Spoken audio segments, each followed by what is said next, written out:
نحمد صلی اللہ رسول الکریم اما بعد فاعوذ باللہ من الشیطان الرجیم بسم اللہ الرحمن الرحیم لا تجعلوا دعاء رسول بینکم کدعاء بعضکم بعضا۔ بہت اہم مضمون ہے۔ حضرت ان اللہ ملائکۃ یصلون علی النبی یا ایھا الذین آمنوا صلوا علیہ وسلموا تسلیما۔ حضرت آداب کے معاملے میں فرما رہے ہیں آخر یہ کیا غضب ہے کہ سب کا تو ادب ہو اور اللہ تعالیٰ کا ادب نہ ہو۔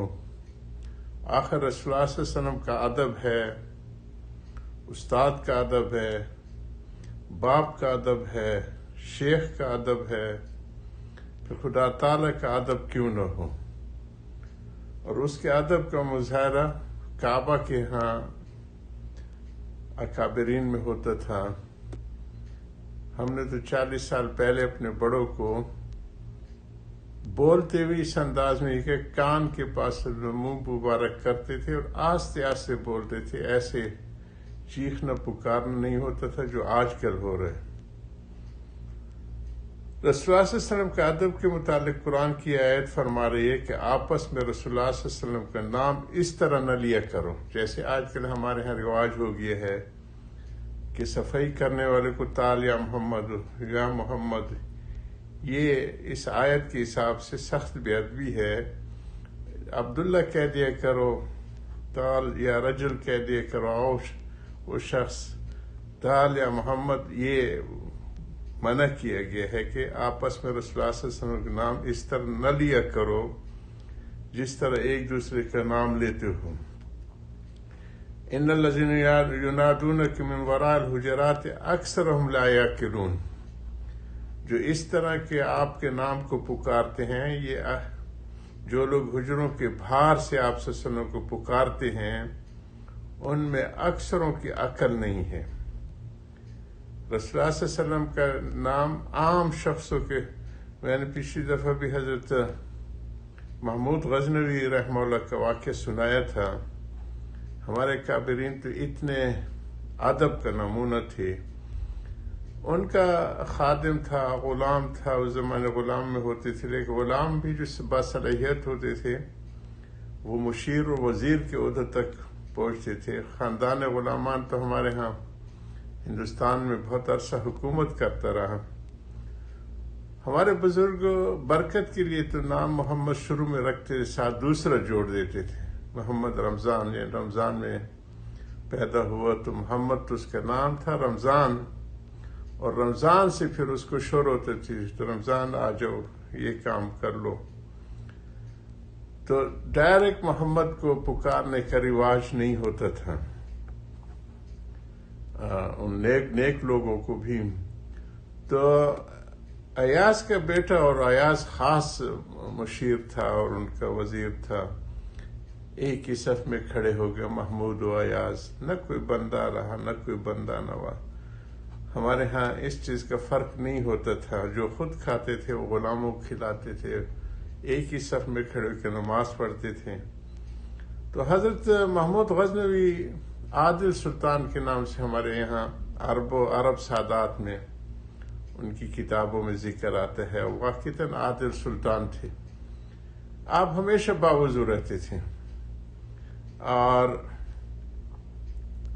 درود شریف کی کثرت کے اہتمام کرتے تھے، کوشش کرتے تھے کہ لاکھوں تک پہنچے۔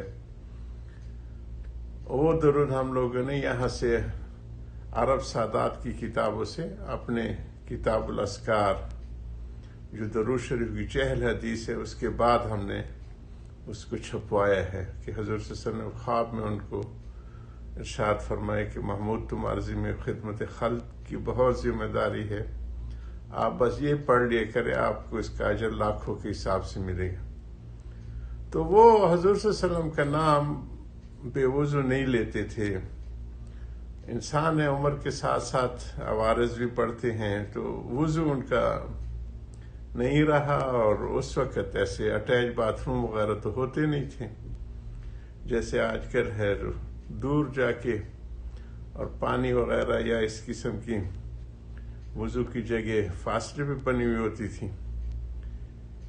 اب حضرت ان کو ضرورت تھی کہ میرے پاس کوئی جو ہے وضو کا پانی والا برتن اٹھا کے لائے. لوٹا اس لیے نہیں کہا کہ آج کل لوٹا بہت بری استعمال میں استعمال ہو رہا ہے، تو برتن اس کا، اور وہی وہ لوٹا ہے جو اس وقت وضو میں استعمال ہوتا تھا. ان کو کہا کہ اب سامنے ایک بچہ کھیل رہا تھا اور وہ محمود کا لڑکا تھا، اور اب ان کا نام محمد کے ساتھ وہ باپ محبت سے ان کو محمد رکھا تھا، اسی پکارتے تھے. اب ان کو فکر تھی کہ میں اس کو کیسے بلاؤں، اپنی کھیل میں مشغول ہے. تو انہیں سوچ ہوئی کہ ان کو میں پھر غلام زادہ تو تھے ہی،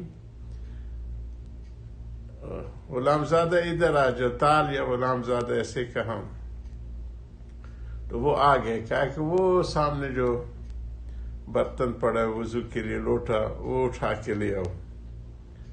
تو وہ لائے اور وضو کیا، اور پھر اپنے درود شریف اور حکومتی مشاغل میں مشغول ہو گئے.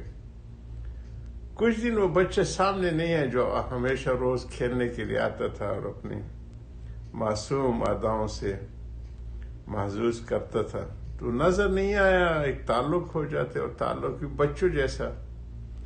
تو انہوں نے محمود سے پوچھا کہ محمود آج کل آپ کی بیٹی نظر نہیں آتی، کہ وہ خیر ہے، طبیعت وغیرہ ٹھیک ہے؟ میں نے کہا ہاں حضرت ٹھیک ہے. تو پھر سامنے کیوں نہیں آ رہے، ادھر کھیلنے کے لیے کیوں نہیں آ؟ تو کہا حضرت وہ آپ سے ناراض ہے. نے کہا کیا ناراضگی ہے؟ فرمایا انہوں نے مجھے میرے نام سے کیوں نہیں پکارا، اور غلام زادہ کہہ کے پکار. انہوں نے کہا اس کو کیا پتا تھا کہ میرا کیا عذر ہے، میں اس وقت وضو سے نہیں تھا، تو میں کیسے محمد صلی اللہ علیہ وسلم کا نام لیتا. تو یہ ہے کہ اس آیت میں ہے کہ آپس میں رسول اللہ صلی اللہ علیہ وسلم کا نام اس طرح نہ لیا کرو جس طرح ایک دوسرے کا نام لیتے ہو. یہ ہمارے ہاں بہت یہ بھی نہیں دیکھتے کہ مسلمان ہے کافر ہے اور تال یا محمد. یہ ایک اس روش کو بدلنے کی ضرورت ہے. اللہ تعالی ہمیں عقل مند بنائے، اور اللہ ہمیں آداب کی توفیق عطا فرمائے. آتے ہیں دین و کل ادب، دین جو ہے وہ ادب ہی کا نام ہے، اور ادب جو ہے وہ جو عرف سے پتہ چلتا ہے کہ کس طرح کا ادب کیا جاتا ہے، جو رہن سہن کے طور طریقے تھے اس سے پتہ چلتا ہے. یہ تو کھلی نص ہے جو میں بتا رہا ہوں کہ حضور صلی اللہ علیہ وسلم کا نام ایسے نہ لیا جائے. باہر کے اس کو آگے بڑھاتے ہیں، اسی سورۃ حجرات کے آگے ہے وَلَوْ أَنَّهُمْ صَبَرُوا حَتَّى تَخْرُجُ إِلَيْهِمْ لَكَانَ خَيْرٌ لَهُمْ. اور اگر یہ لوگ ذرا صبر اور انتظار کرتے یہاں تک کہ آیا خود باہر ان کے پاس آ جائے تو یہ ان کے لیے بہتر ہوتا. حضرت عبداللہ بن عباس رضی اللہ عنہ نے اپنے استاد کا ایسے ہی ادب کیا. وہ فرماتے کہ بعض دفعہ کسی حدیث کے لیے کسی انصاری صحابی کے گھر پر دوپہر کے وقت پہنچا اور دروازہ بند دیکھا تو وہیں بیٹھ گیا اور ان کو آواز نہیں دی. سارا وقت دوپہر کا دروازے پر گزار دیا. جب خود ہی نماز کے لیے باہر نکلے اس وقت ان سے ملے اور حدیث سنی. حالانکہ عبداللہ بن عباس اہل بیت نبوت سے ہیں، حضور صلی اللہ علیہ وسلم کے چچا زاد بھائی ہیں. اگر کسی کو باہر سے آواز دے لیا کرتے تو ان کو گران نہ گزرتا بلکہ وہ خوشی کے ساتھ باہر آتے. مگر استاد کا ادب یہی ہے کہ اس کو دروازے پر کھڑے ہو کر نہ پکارا جائے بلکہ اس کے باہر آنے کا انتظار کیا جائے. علم اس طرح آتا ہے، اور جن لوگوں نے استادوں کا ادب نہیں کیا ان کا علم نہیں آتا، ان کو علم نہیں آتا. گو کتابیں ختم ہو گئی ہوں، مگر کیا کتاب ختم کر لینے ہی کا نام علم ہے؟ ہرگز نہیں، ورنہ اللہ تعالیٰ اہل کتاب کو جاہل قرار نہ دیتے، اور ان کے لیے جو ہے حضرت کی ان باتوں کو جاری رکھیں گے۔ وآخر دعوانا الحمدللہ رب العالمین۔